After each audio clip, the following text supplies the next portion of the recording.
కాలగర్భంలో మరో ఏడాది గడిచిపోయింది. 2023 భారత క్రికెట్ జట్టుకు మిశ్రమ ఫలితాలను ఇచ్చింది. ద్వైపాక్షిక సిరీస్లో తిరుగులేని విజయాలను అందుకున్న టీమిండియా మెగా టోర్నీలో అదే జోరును కనబరిచింది. కానీ అసలు సమరంలో మాత్రం తడబడి టైటిళ్లను చేజార్చుకుంది. ఇక కొత్త ఏడాదిలోనూ టీమిండియా ఫుల్ బిజీగా ఉండనుంది. ఫుల్ ప్యాక్ క్రికెట్ షెడ్యూల్తో అభిమానులను అలరించనుంది.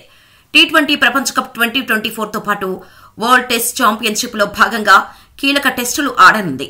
ప్రస్తుతం సౌత్ ఆఫ్రికా పర్యటనలోనే ఉన్న టీమిండియా అక్కడే నూతన సంవత్సర సంబరాలు చేసుకోనుంది. జనవరి 3 నుంచి ప్రారంభమయ్యే రెండో టెస్టుతో ఈ ఏడాది ఆటను ప్రారంభించనుంది. అనంతరం ఆఫ్ఘనిస్తాన్తో సొంత గడ్డపై టీ20ల సిరీస్ ఆడనుంది. ఆ తర్వాత WTCలో భాగంగా ఇంగ్లాండ్తో సొంత గడ్డపై టెస్టు సిరీస్లో తలపడనుంది. అనంతరం 2 నెలల పాటు IPL జరగనుండగా ఈ క్యాష్ రిచ్ లీగ్ ముగిసిన వెంటనే టీ20 ప్రపంచ కప్ మొదలవనుంది.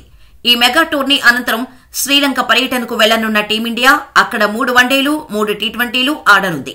ఆ తర్వాత WTCలో భాగంగా బంగ్లాదేశ్తో సొంత గడ్డపై 2 టెస్టుల సిరీస్, న్యూజిలాండ్తో 3 టెస్టుల సిరీస్లో తలపడనుంది. కొత్త ఏడాది చివర్లో ఆసీస్ పర్యటనకు వెళ్లనుంది. అక్కడ 5 టెస్టుల సిరీస్లో తలపడనుంది.